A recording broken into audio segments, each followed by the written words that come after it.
unstoppable. Don't be afraid to show what we're going for. This is what we know. Here we come back to life, we're still breathing. Standing up, everybody's gonna see it. All you need to know is that we're holding on. Even if we fall, we will rise up and we follow the path that we believe in. Assalamualaikum warahmatullahi wabarakatuh. Kami siswi SMA N1 Paberdilan dari kelompok 4 kelas A. Saya Fania, Saya Nisa, saya Ilen, saya Sulis, ingin memaparkan kalimat persuasif tentang anti-bullying di sekolah.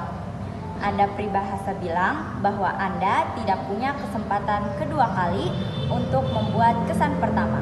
Seringkali kesan pertama ini datang dari kata-kata. Anti-bullying inilah topik pembahasan saya pagi ini. Nah, apa sih yang dimaksud bullying itu?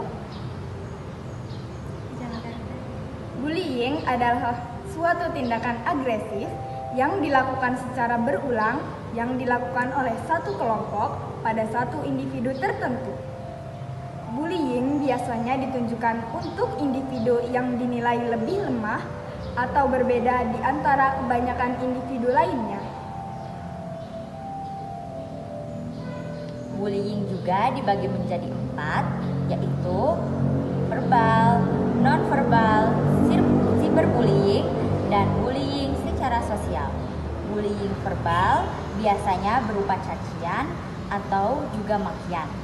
Non-verbal itu sebaliknya, yaitu berupa kekerasan fisik.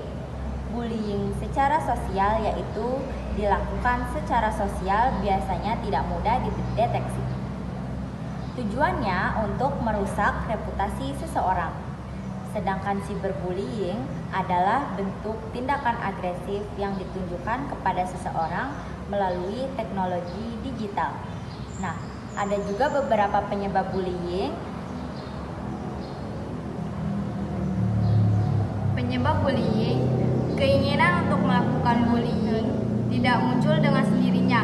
Faktor penyebab dapat berasal dari lingkungan keluarga, sosial, maupun diri sendiri.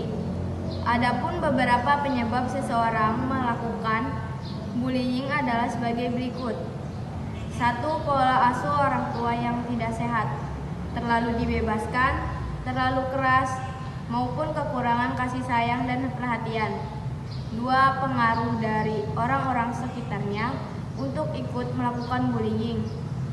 3. Pengaruh dari game atau tontonan yang tidak sesuai dengan usianya. 4. Merasa lebih baik dengan menggunakan kekuatan fisik untuk melampiaskan amarah atau balas dendam. Berikut dampak bullying. Yang pertama, dampak emosional dan mental. Yang kedua, masalah kesehatan mental. Yang ketiga, gangguan fisik. Yang keempat, performa akademik yang menurun. Yang kelima, gangguan hubungan dan sosial. Cara mengatasi bullying, yang pertama, mendisiplinkan anak tanpa kekerasan. Yang kedua, mengawasi penggunaan gawai pada anak. Yang ketiga, lebih dekat dengan anak. Yang keempat, mengajari anak dengan cara mengendalikan stres. Nah, di sini ada upaya pencegahan oleh beberapa orang, yaitu oleh keluarga, oleh anak, dan oleh satuan pendidikan.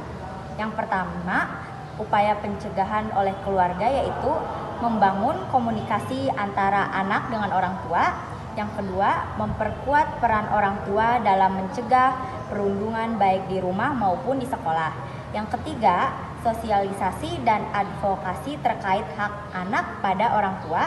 Yang keempat, melaporkan kepada sekolah jika anak menjadi korban. Dan terakhir, yang kelima, memberikan perhatian kepada pelaku perundung untuk ikut mencegah.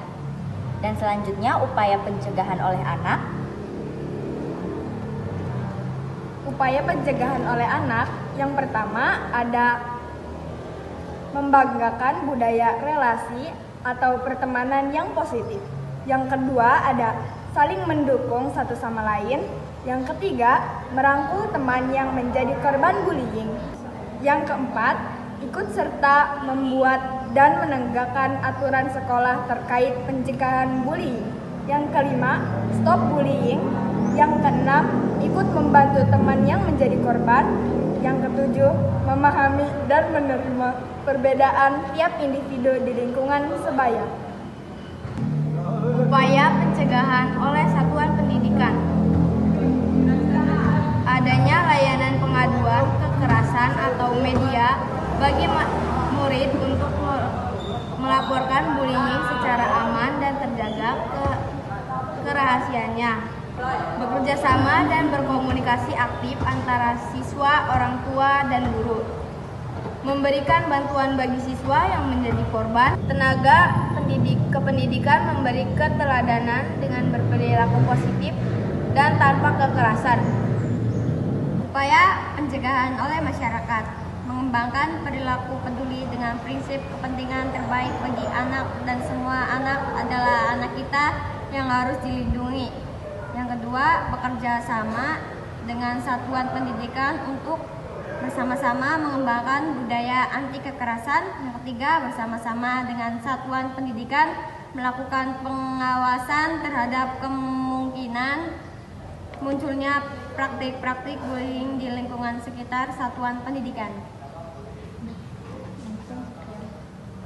Mungkin sekian pemaparan materi dari saya.